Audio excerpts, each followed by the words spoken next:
আমাদের নিত্য নতুন সব গল্প পেতে মেহেদি স্টোরি চ্যানেলটি সাবস্ক্রাইব করে বেল আইকন অল বাজিয়ে রাখুন।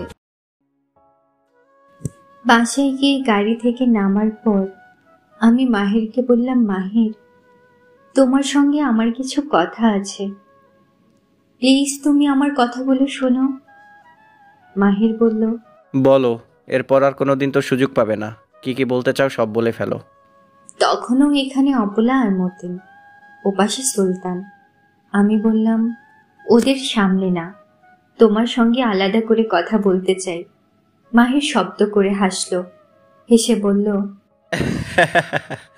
গোপন কাজগুলো তো ওদের সঙ্গে মিলেই করেছো, এখন ওদের সামনে বললে দোষ কি? বলো, ওদের সামনেই বলো। আমি চুপ করে রইলাম, কোনো কথা বললাম না। আচ্ছা, আসো। বলে আমায় নিয়ে অন্য একটা ঘরে গেল। তারপর বলল, বলো। আমি কেঁদে কেঁদে মাহিরকে বললাম, মাহির, আল্লাহ জানেন আমি এরকম নোংরা কাজ করিনি। বিশ্বাস করো মাহির, তুমি দয়া করে বাবা মাকে এসব বলো না। এর চেয়ে আমার মরে যাওয়া অনেক ভালো হবে। মাহির শব্দ করে হেসে উঠল আবার। তারপর বলল, কলি, ভয়ের কিছু নাই। বাবা মায়ের আদরের মেয়েই তো তুমি, ওদের সঙ্গেই তোমায় দিয়ে দিব। আর কখনো ফিরতে হবে না এখানে, ডিভোর্স হয়ে চলে যাবে একেবারে। ওখানে গিয়ে যার সাথে ইচ্ছা তার সাথে এইসব করলেও আমার কোনো বাধা থাকবে না, তুমি স্বাধীন থাকবে। তারপর মাহির অপলাদের কাছে এলো, আমিও এলাম ওর পিছু পিছু। ও এসে অপলাদের কাছে বলল, আমায় রিকোয়েস্ট করে, পা ধরে, বলে একবার এরকম করে ফেলেছি, আর কখনো করব না। তোমরা কি বলো, তার রিকোয়েস্ট রাখবো? অপলা হাসলো, হেসে বলল, খারাপ চরিত্রের মানুষ কখনো ভালো হয় না ভাইজান, এদের ক্ষমা করাও ভুল। মতিনও তাই বলল। সুলতান শুধু বলল, আমার ছাইরা দেন, আমার আটকা রাখছেন কেন? শুধু শুধু আমার দোষ কি? মাহির ওর কাছে গিয়ে ওর গালে একটা থাপ্পড় বসিয়ে দিল। তোরে একলা ছাড়বো কেন? তোর সাথে কলির বিয়ে দিব, দুইজন একসাথে যাবি।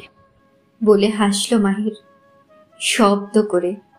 মাহির এমন নোংরা কথা শুনে ঘেন্নায় আমার গা গুলিয়ে এলো।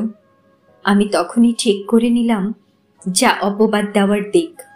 এরপর ও নিজে চাইলেও ওর সঙ্গে আমি সংসার করব না। আমি নিজেই ওকে ডিভোর্স দিয়ে চলে যাব। বাবা মা আসতে আসতে রাত কেটে ভোর হলো। তাদের আসার আরো 2 ঘন্টা পর এলো মাহিরের বাবা মা।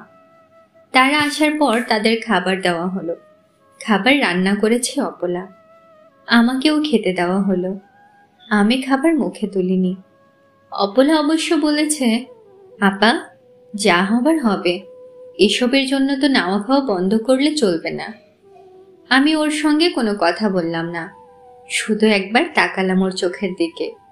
এই মেয়েটাকে অসম্ভব রকম বিশ্বাস করতাম আমি, নিজের বোনের মতো ভাবতাম ওকে।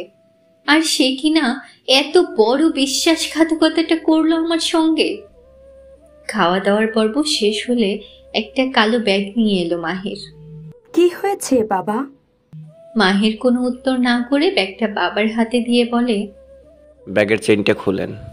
বাবা খুললেন। ভেতরে যা আছে বের করেন। বাবা বের করলেন। টাকার বান্ডিল রাখা ছিল ওখানে। মাহির এবার জিজ্ঞেস করলো, কয়টা বান্ডিল এখানে? বাবা কিছুই বুঝতে পারছেন না। তিনি গনে গনেই বললেন, 8টা। এখানে 8 লাখ টাকা আছে। এই 8 লাখ টাকা কিসের জানেন? বাবা বোকার মতো তাকালেন। তিনি হয়তো বুঝতেই পারছেন না তাকে দিয়ে এসব করানো হচ্ছে কেন। তিনি বললেন, কিসের টাকা বাবা? আপনার মেয়ের কাবিনের। বাবা হাঁ করে তাকিয়ে রইলেন। মা হাওমাও করে কেঁদে উঠলেন। কে বুঝেছেন তারা কে জানে। কিরে, কি হচ্ছে এসব? সমস্যা কি তোদের? আমাদের আমাদের কেন খবর দিয়ে আনালি, তাও এরকম জরুরিভাবে? আর এখন এসব কি হচ্ছে এখানে?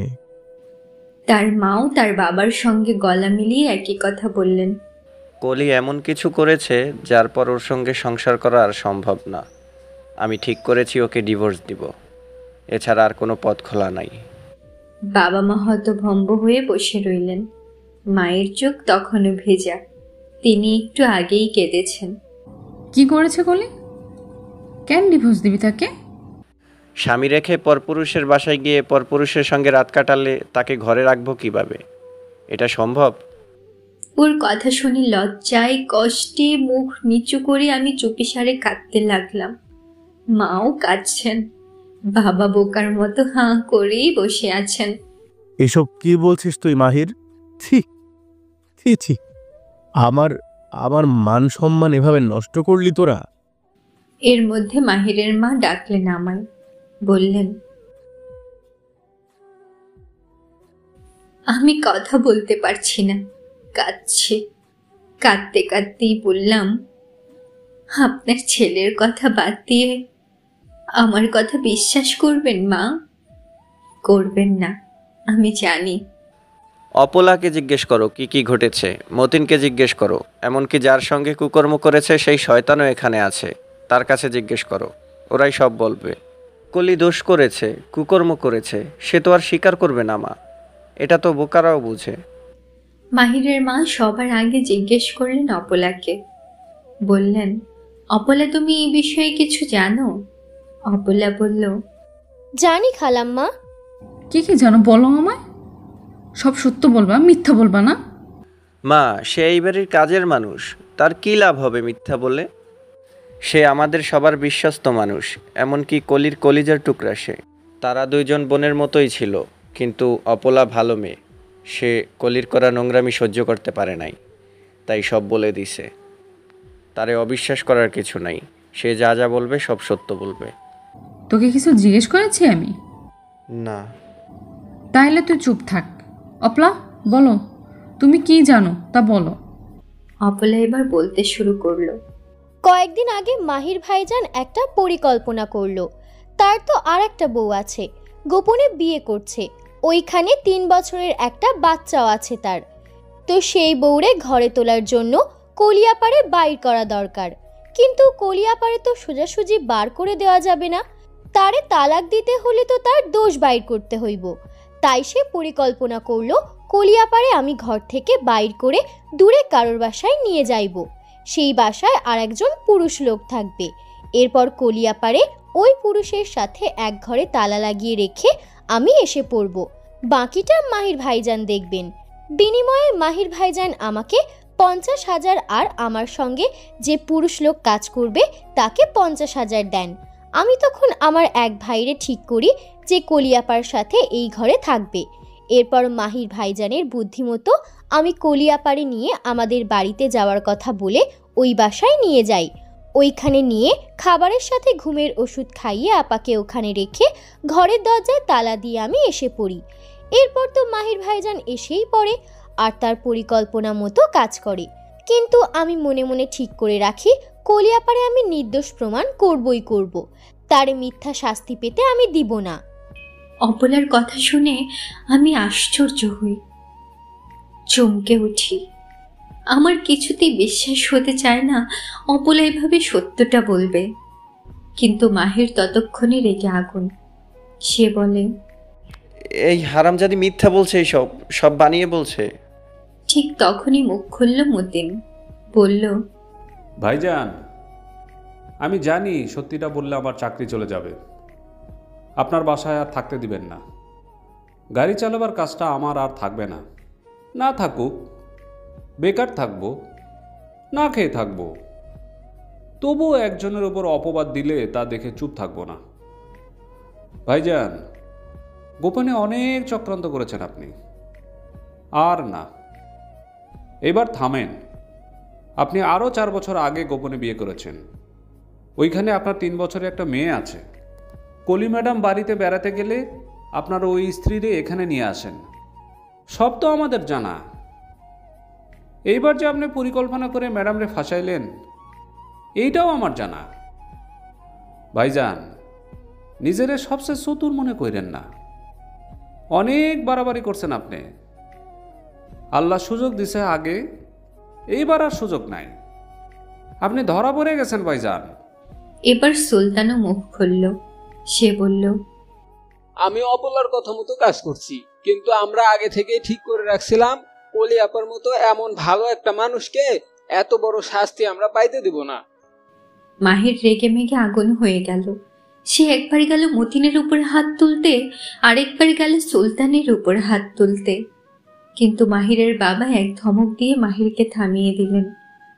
তারপর মাহিরের বাবা অপলাকে জিজ্ঞেস করলেন, অপলা, তুমি যে বললা মাহিরের আরেক বউ আছে, সেই বউ কোথায় থাকে তুমি জানো? অপলা উত্তর দেবার আগেই মতিন উত্তর দিল। সে বলল, আমি জানি। আমার গাড়ি দিয়েই ওই বাসায় যাওয়া আসা করতো মাহির ভাই। আমি এখন যাব, নিয়ে যাও আমারে। যেই বলা সেই কাজ। তিনি গিয়ে সঙ্গে সঙ্গে গাড়িতে উঠলেন। মতিন গাড়ি ছেড়ে ওনাকে নিয়ে গেল। তারা ফিরে এলো আরো ঘন্টা দুয়েক পর। তাদের সঙ্গে বোরখা পরা একটা মেয়ে, সাথে 3 বছরের একটা বাচ্চা। মাহিরের বাবা মাহিরকে বললেন, এই যে তোমার ছেলের কাণ্ড, এই যে তার গোপন বউ আর বাচ্চা। কেমন কুলাঙ্গার ছেলেকে তুমি গর্ভে রেখেছিলে। মাহিরের মা কাঁদছেন লজ্জায় দুঃখে। মাহিরের বাবা আমায় ডেকে কাছে নিলেন। তারপর বললেন, যারা সৎ থাকে তাদের কেউ কোনো দিন ক্ষতি করতে পারে না মা। এমন কুলাঙ্গারের ঘর করার কোনো প্রশ্নই আসে না তোমার মা। তুমি ওর থেকে অবশ্যই তালাক নিবা। এরপর আমি আর তোমার বাবা দুজন মিলে তোমার দেখাশোনা করব। আল্লাহ চাইলে অনেক ভালো ছেলে দেখে তোমার বিয়ের ব্যবস্থা করব আমরা, ইনশাল্লাহ। এর খানিক পরেই মাহির তার মায়ের কাছে মাফ চাইতে গেল। সে বলল, আর এরকম ভুল করবে না। মাহিরের মা ছেলের কথাই ভুললেন না। তিনি বরং বললেন, তুই যেদিন পৃথিবীতে এসেছিলি সেই দিন আমি বেশি আনন্দিত হয়েছিলাম, তোকে দোয়া দিয়েছিলাম, কিন্তু আজ আমি সবচেয়ে বেশি কষ্ট পেয়েছি তোর জন্যে। তোকে আমি ত্যায্য করলাম। আজ থেকে তুই আমার সন্তান না। কোনোদিন ভুলেও তুই আমার সামনে আসবি না, মা বলে ডাকবি না। মাহিরের বাবাও একই কাজ করলেন। তিনি বললেন, আমার সকল সম্পত্তি আমি এলাকার মাদ্রাসা আর কলেজ ফান্ডে দিয়ে দিব, এমনকি আমার বাড়িটাও। তুই এসবের কিছুই ভাবি না। তোকে আমি ত্যায্য করলাম। তুই আমাদের সন্তান না, তুই একটা কুলাঙ্গার, তুই একটা জানোয়ার। তারপর দিন পেরিয়ে সন্ধ্যা এলো। সবাই সবার মতো পথ ধরল। মাহিরের বাবা মা তাদের বাড়ির উদ্দেশ্যে রওনা হলেন। আমি বাবা মায়ের সঙ্গে আমাদের বাড়ির উদ্দেশ্যে রওনা হলাম। চলে আসার সময় অপলার কাছে একবার গেলাম। ওকে জড়িয়ে ধরে কাঁদতে কাঁদতে বললাম, অপলা, আমি তোমার উপর খুশি। তুমি আমার সত্যিকারের বোন। অপলাও কাঁদছে। কাঁদতে কাঁদতে সে বলল, আপা, আপনিও আমার বোন, সত্যিকারের বোন।